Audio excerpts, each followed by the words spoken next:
Welcome to the Bridging Broken to Breakthrough podcast. I am your host, Maria Wingard. Today is a red tent conversation, and we are going to hear part 2 of Interview with a Vampire Redeemed by Jesus, where we're going to continue the conversation with Dorothy, a former pagan practicing witchcraft, specifically vampirism. You will hear today about her marriage that started the blood drinking journey, casting spells, and demonic communion. These are not explicit materials, but is considered mature audience content. You will hear how she woke up one day with a taste for blood. I firmly believe this was specifically due to the soul ties with the warlock she was married to. An understanding scripturally of soul ties are found in Genesis 2:24. Quote, "For this reason a man shall leave his father and his mother to be joined to his wife, and they shall become one flesh." Matthew 19:5 reiterates this scripture, and Mark 10:8, quote, "The two shall become one flesh, so they are no longer two flesh, but one flesh," end quote.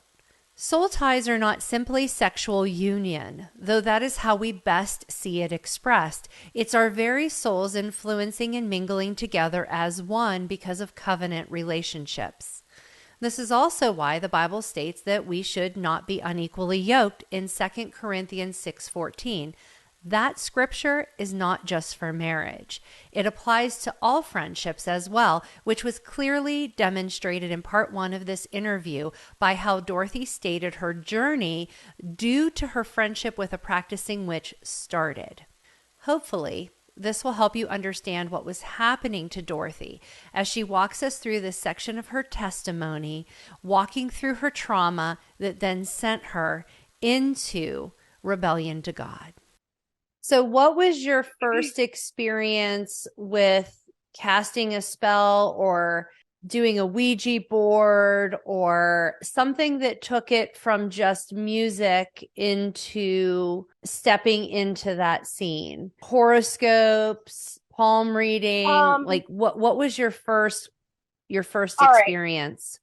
Right. I don't want to give out too much information, but I eventually ended up in a private school when I left home, and I was living in a children's home at the time. We had this new student, and she is actually the daughter of one of the musicians. She was a practicing witch, and I just thought it was so cool that here was somebody that I totally could be friends with.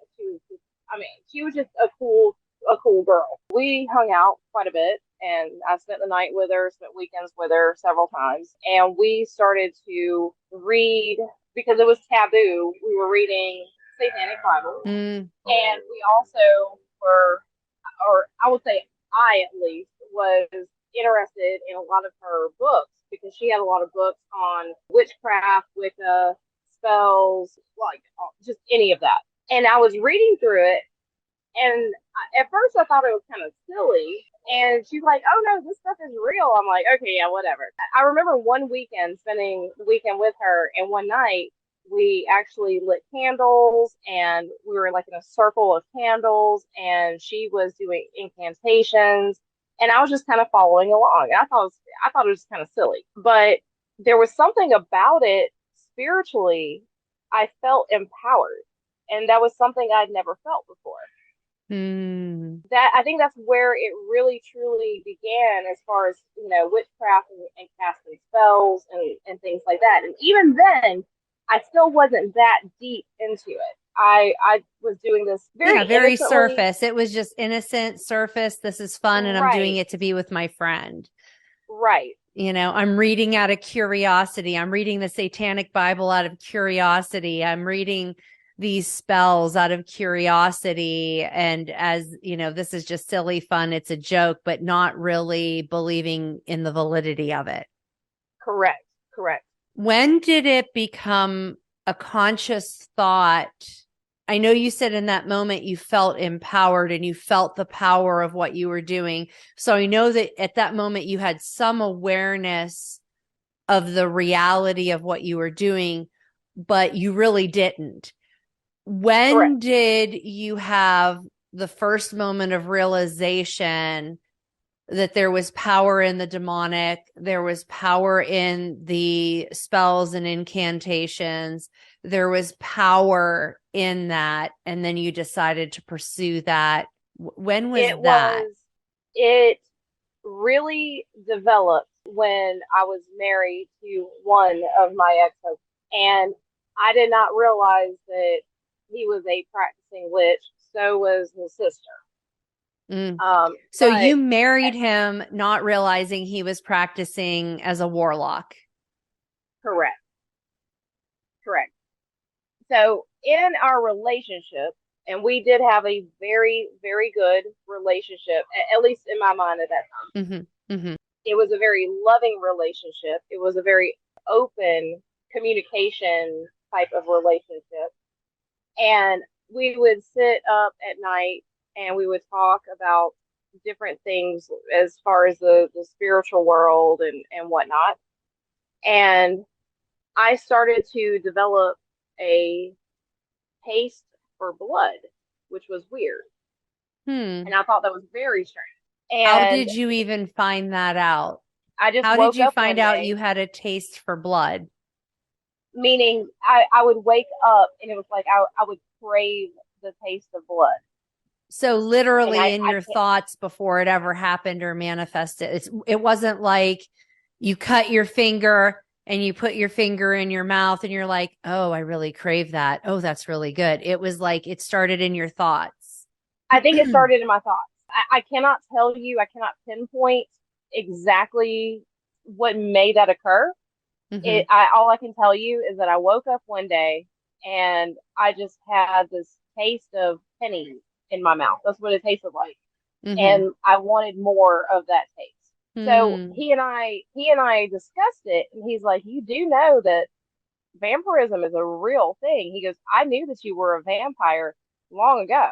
And mind you, I've known him since high school. He started to educate me on vampirism and even took me to a bar to show me that I actually had power, to prove it to me. We were just people watching, sitting at the bar, and he said, I want you to just mentally imagine this or that, basically manifesting. Mm-hmm. Right. And I would do it, and the person would do exactly what I was thinking. And then also he was like, well, just barely brush your hand up against this person's shoulder.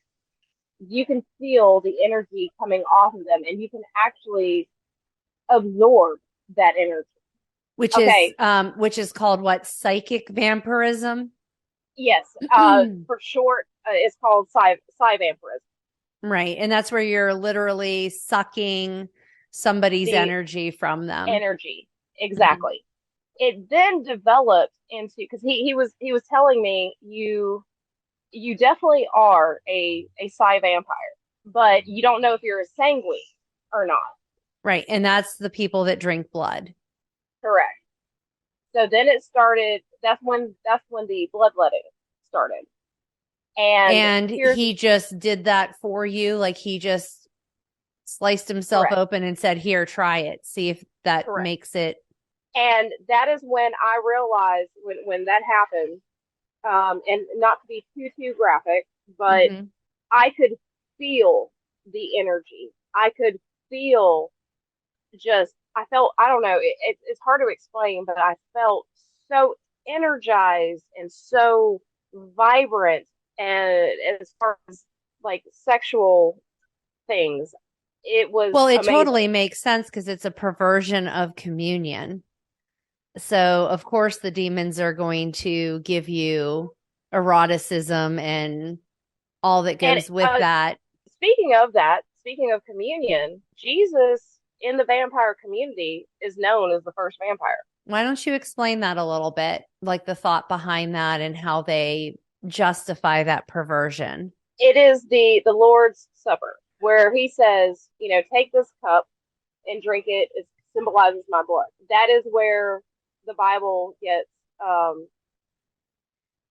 well, I don't want to say the word I would normally say, but that is where vampires twist around the scripture Mm-hmm.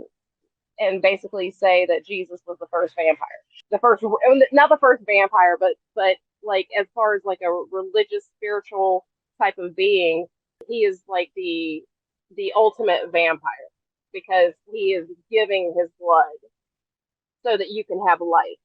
All right, that's no different than Bram Stoker's Dracula. He Mm-hmm. could convert others into vampires by them drinking his blood. Mm-hmm.